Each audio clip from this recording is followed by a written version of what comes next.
Hi everyone. सो इस video को start करते हैं और इसमें हम बात करने वाले हैं टीसीएस एनक्यूटी 2027 के बारे में। सबसे पहले मैं आपको एक चीज बता रहा हूँ कि हो सकता है कि आपको बहुत सारे रिसोर्सेज मिलेंगे, बहुत सारे चैनल्स मिलेंगे, लेकिन आप एक चीज देख लेना कि जितने भी अपडेट्स हैं वो आपको के एन अकेडमी चैनल के ऊपर, यानी कि हमारे चैनल के ऊपर अगर आपका टीसीएस एनक्यूटी आ रहा है ना, तो एक भी अपडेट आपको मिस नहीं मिलेगा।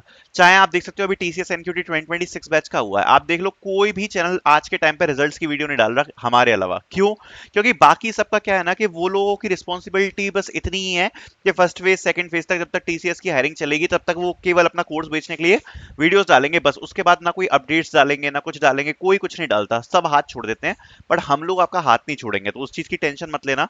कोई भी अपडेट हो आप बिलीव करना, आपको जहां से देखना आप देखो, बट के एन अकेडमी पर जरूर चेकआउट करना, बिकॉज अगर आप इंपॉर्टेंट अपडेट्स को मिस करोगे ना तो हो सकता है कुछ इंपॉर्टेंट चीजें मिस हो जाएं। जैसे आज हम आपके लिए एक बहुत इंपॉर्टेंट अपडेट लेके आए हैं, उसको हम समझ लेते हैं। देखो, टीसीएस एनक्यूटी की तरफ से जो एग्जाम थे वो 27 मई से स्टार्ट हो रहे थे ऑन कैंपस के लिए।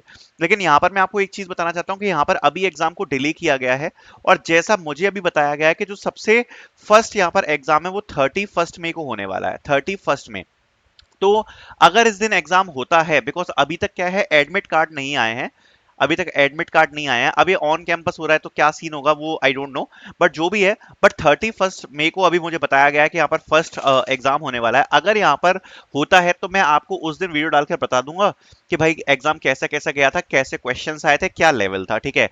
अदरवाइज ये बात तो कंफर्म है कि जून 9 से डेफिनेटली जो एग्जाम्स हैं वो स्टार्ट हो जाएंगे, अगर 31 मई को नहीं हुआ तो, ठीक है।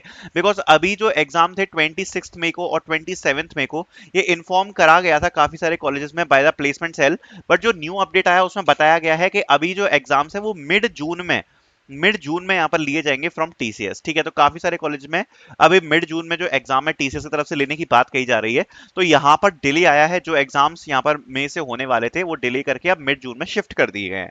प्लस आपको भी मैं एक चीज बताना चाहता हूँ कि अगर आपको एक प्लेसमेंट सेल ने डेट बताई है, that is approximate date, exam उसके आगे पीछे हो सकते हैं, बट जो भी है अच्छी बात है, आपका एग्जाम तो हो ही रहा है। बट उससे इंपॉर्टेंट एक और चीज है कि भैया, एक इंपॉर्टेंट चीज आ जाती है कि अब जैसे एग्जाम्स है तो उतना ज्यादा टाइम तो बच नहीं रहा, तो मैं स्ट्रेटेजी वाइज थोड़ा सा प्रिपेयर करना पड़ेगा। तो देखो, मैं सबसे पहले आपको बता देता हूँ कि अपनी प्रिपरेशन को हमेशा दो पार्ट्स में बांटो। एक होता है कोडिंग की प्रिपरेशन, और एक होता है आपके एप्टीट्यूड की प्रिपरेशन, ठीक है। कोडिंग की प्रिपरेशन जो है ये आपको कंसिस्टेंट रखनी है। आपको डेली, अगर आपके पास जैसे समझ लो 20 दिन का अगर आपके पास समय है, तो डेली आपको यहाँ पर 5 क्वेश्चन कंसिस्टेंटली करने हैं, ठीक है। 2 घंटे में मेरे हिसाब से आप 5 क्वेश्चन इजीली कर लोगे। 5 क्वेश्चन कौन से करने हैं आपको? इजी भी करने हैं और मीडियम भी करने हैं। इजी मीडियम 5 क्वेश्चन आपको डेली यहां पर करने हैं। अगर आपके पास शीट्स हैं तो शीट से कर लो। अगर आपने हमारा कोर्स परचेज कर रखा है टीसीएस एनक्यूटी मॉक टेस्ट वाला, तो इसमें जो शीट प्रोवाइड करा रखी है उससे आप यहाँ पर कर सकते हो। जो कोडिंग की प्रैक्टिस कोडिंग जो शीट्स हैं इनसे आप कर सकते हो, ठीक है। और अगर आपके पास कोई दूसरी शीट है तो उससे कर लो आप 5-10 प्रॉब्लम। अगर आप 5 प्रॉब्लम कर लोगे तो ये आपको कंसिस्टेंट रखना है। एप्टीट्यूड के लिए बड़ा इंपॉर्टेंट है क्योंकि इसका सिलेबस बड़ा वास्ट है। आपका क्वांट हो गया, ठीक है, रीजनिंग हो गई और वर्बल हो गई। सबसे पहले आपको ये चीज समझनी पड़ेगी कि जब आप इस चीज को डिवाइड कर रहे हो तो आपको इसको प्रायोरिटी वाइज डिवाइड करनी है। इंडेक्स आपको पता होना चाहिए कि वेटेज क्या है किस टॉपिक का। जैसे फॉर एग्जांपल आप लोग प्रायोरिटी रखोगे कि रीजनिंग है, तो रीजनिंग में हम ज्यादा से ज्यादा प्रैक्टिस कर पाए अरेंजमेंट्स की, हम ज्यादा से ज्यादा प्रैक्टिस कर पाए नॉन वर्बल रीजनिंग की, क्योंकि ये सब ज्यादा आता है, ठीक है, कोडिंग डिकोडिंग की। अगर हम क्वांट में हैं तो क्वांट में हम भले ही 5-6 टॉपिक हम कर पाए, बट परसेंटेज को हम प्रायोरिटी पे रखें, एसआईसीआई को रखें, राइट, जो वेटेज जिन टॉपिक का हाई है, राइट, प्रॉफिट लॉस को रखें, रेशियो प्रपोर्शन को रखें। सो जो हाई वेटेज वाले टॉपिक्स हैं उनको ही हम कोशिश करेंगे। बाकी वर्बल में जो आपको सबसे ज्यादा प्रैक्टिस करनी है वो किसकी करनी है? रीडिंग पैराग्राफ्स की, रीडिंग पैराग्राफ्स। सो अब यहाँ कर जब आप इसकी स्ट्रेटेजी बनाओगे ना, तो बेसिकली आपको आपकी वीकनेस पता होनी चाहिए। हर किसी की एक अलग स्ट्रेटेजी होती है। आपको पता होगा कि भाई आपका क्वांट मजबूत है कि नहीं, आपका रीजनिंग मजबूत है कि नहीं, या फिर आपका वर्बल मजबूत है कि नहीं। सबसे पहले मैं आपको एक चीज बता रहा हूँ, रीजनिंग थोड़ा सा स्कोरिंग एरिया है, और जो लेवल है इन तीनों के कंपैरिजन में रीजनिंग का थोड़ा सा इजी मीडियम रहता है, और इसमें जो सिलेबस है वो कम है। तो अगर आप चाहो तो इसकी प्रैक्टिस से आप स्टार्ट कर सकते हो, अच्छी प्रैक्टिस कर सकते हो। जैसा मैंने बताया इसमें ज्यादा टॉपिक्स नहीं है। क्वांट में आपको एक चीज बस देखनी है कि आपकी एक्यूरेसी काफी अच्छी हो, एंड आप बड़े से बड़े और हार्ड क्वेश्चंस को सॉल्व करो। बिकॉज सिंपल सा रीजन है, जो क्वांट का कट ऑफ होगा वो ज्यादा नहीं जाएगा, 6-7 नंबर का कट ऑफ आपका जाएगा क्वांट का 20 में से। मतलब अगर आपने 6 से 7 क्वेश्चन भी सही कर दिए तो आपका काम हो जाएगा। पर ये जो 6 से 7 क्वेश्चन सॉल्व करना है, यही तो ट्रिक है। आपको 25 मिनट में 6 से 7 क्वेश्चन सॉल्व करना है, बहुत कोई बड़ी बात नहीं है। बाकी आप सारे टिक मार्क कर सकते हो क्योंकि नेगेटिव मार्किंग नहीं है। 6 से 7 क्वेश्चन एक्यूरेटली सॉल्व करने के लिए मैं आपको सजेस्ट करूंगा कि आप 2 से ढाई मिनट में आप क्वेश्चन को प्रॉपरली सॉल्व कर पाओ। जो बड़े क्वेश्चन होते हैं, इसके जो क्वेश्चन आते हैं जो थोड़े से हार्ड लेवल के आते हैं, लेंदी क्वेश्चन आते हैं, तो आपको क्वांट में थोड़े से लेंदी क्वेश्चन प्रैक्टिस करने हैं टाइमर के साथ। और अगर आप टाइमर के साथ प्रैक्टिस करना चाहते हो तो बहुत सारे मॉक टेस्ट अवेलेबल है हमारे, अभी लाइव टेस्ट भी चल रहे हैं। अगर आपका एग्जाम आ रहा है तो ये जो लाइव टेस्ट है ये बिल्कुल टीसीएस की फोटोकॉपी जैसा टेस्ट होता है। इसमें आप रैंक भी अपनी देख पाओगे कि आपकी क्या रैंक आ रही है। मतलब जो टीसीएस का एक्चुअल एग्जाम होगा ना, बिल्कुल वैसा ही एग्जाम ये आपको लाइव टेस्ट में देखने को मिलेगा। रीजनिंग, वर्बल और ये आपको क्वांट सब देखने को मिलेगा।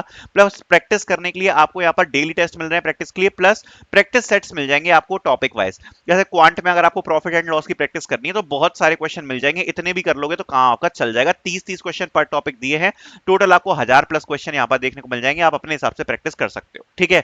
तो ये जो टाइमर के साथ टेस्ट है ना, ये बहुत इंपॉर्टेंट है। जैसे फॉर एग्जांपल मैं आपको एक एग्जांपल देता हूं। सपोज प्रॉफिट एंड लॉस है। अब हमने इसका आपको एक टेस्ट प्रोवाइड करवा रखा है, 30 क्वेश्चन 30 मिनट का, ठीक है। अब आपको कोई जल्दबाजी नहीं है, आप इस टेस्ट को एक बार अटेम्प्ट करो, ये प्रैक्टिस सेट में है, ठीक है। अब इसमें 30 क्वेश्चन है, हो सकता है 30 मिनट में आप, क्योंकि 30 क्वेश्चन से ज्यादा प्रैक्टिस करने की जरूरत नहीं है किसी भी टॉपिक से। 30 मिनट में हो सकता है कि आप केवल 6 क्वेश्चन सॉल्व करवाओ, दैट्स फाइन। आप अगेन उसको रीअटेम्प्ट करो, रीअटेम्प्ट करके अगले 5 से 6 क्वेश्चन अगले 30 मिनट में करो, फिर अगेन रीअटेम्प्ट करो। जैसे जैसे मतलब आपका टाइम, आप स्टार्टिंग में लो, कोई दिक्कत नहीं है, आराम से आप टाइम लेके सॉल्व करो, एक्यूरेटली सॉल्व करो। जब आपका अच्छी प्रैक्टिस हो जाए, आपको लग रहा है अच्छी प्रैक्टिस है, तो सारे क्वेश्चंस को, जो आपका लाइव टेस्ट है, आप लाइव टेस्ट में आपको पता पड़ेगा कि आपकी कैसी प्रैक्टिस हुई है, कैसे क्वेश्चंस आप सॉल्व कर पा रहे हो। तो आप ये जो प्रैक्टिस सेट्स है इनको आप यूज कर सकते हो प्रैक्टिस के लिए। और जो आपका एक्चुअल स्किल का इवेल्युएशन है वो कहां होगा, वो होगा लाइव टेस्ट में, जो हम लोग कंडक्ट करवा रहे हैं। तो प्रैक्टिस टेस्ट भी टाइमर वाला है और लाइव टेस्ट भी टाइमर वाला है। बस अंतर ये आता है कि जो प्रैक्टिस टेस्ट है ना, उसमें बेसिकली आप अनलिमिटेड अटेम्प्ट दे सकते हो और लाइव टेस्ट में आपका एक अटेम्प्ट रहता है, ठीक है। तो ये काफी इंपॉर्टेंट है। प्लस लाइव टेस्ट की जो डिफिकल्टी होती है वो टीसीएस के लेवल की होती है, तो ये आप कर सकते हो। बट सबसे इंपॉर्टेंट जो चीज है जो मैंने आपको बताया वो ये है कि प्रायोरिटी टॉपिक्स कवर करना। प्रायोरिटी टॉपिक्स आपको हमेशा से कवर करने हैं, चाहे आप क्वांट पढ़ रहे हो, चाहे आप रीजनिंग पढ़ रहे हो, चाहे आप वर्बल पढ़ रहे हो, ठीक है। और प्रायोरिटी के जो टॉपिक्स हैं, जैसे कि आपका क्वांट में मैंने आपको बताया, एक परसेंटेज हो गया, प्रॉफिट लॉस, एसआईसीआई हो गया, मेंसुरेशन क्वाड्रेटिक इक्वेशन हो गया, रेशियो प्रोपोर्शन हो गया, टाइम स्पीड एंड डिस्टेंस हो गया। रीजनिंग में आपका अरेंजमेंट्स है, अरेंजमेंट्स के बाद आपका नॉन वर्बल रीजनिंग आ जाता है, blood relations, coding, decoding and series. ये 5 टॉपिक बहुत ज्यादा इंपॉर्टेंट है। वर्बल में आप रीडिंग, पैराग्राफ, जंबल सेंटेंस और ग्रामर, केवल 3 चीज पढ़ लोगे तो आपका काम हो जाएगा। वर्बल का सिलेबस कुछ बहुत ज्यादा है नहीं, तो प्रायोरिटी रखनी है। बाकी कोडिंग में जो क्वेश्चंस हैं 2 पार्ट्स में डिवाइड हो रहे हैं, एक इजी आएगा, एक मीडियम आएगा। इजी क्वेश्चन के लिए एक तो आप पीवाईक्यू, हमने सारे सॉल्यूशन डाल रखे हैं, प्लेलिस्ट एक बार चेक कर लेना। और जो मीडियम लेवल के क्वेश्चंस हैं उसके लिए मैं आपको सजेस्ट करूंगा कि आप एरेज स्ट्रिंग्स के थोड़े से मीडियम लेवल के क्वेश्चन, प्लस जो डीपी और ग्राफ है उसके भी थोड़े से इजी मीडियम क्वेश्चंस आप एक बार देखना चालू करो जो स्टैंडर्ड है। तो इससे आपकी प्रिपरेशन हो जाएगी। एग्जाम बाकी डिले हो चुका है कुछ जगह पे, जैसे ही एग्जाम होगा उस दिन आपको वीडियो देखने को मिल जाएगी चैनल के ऊपर with analysis. Thank you so much for watching.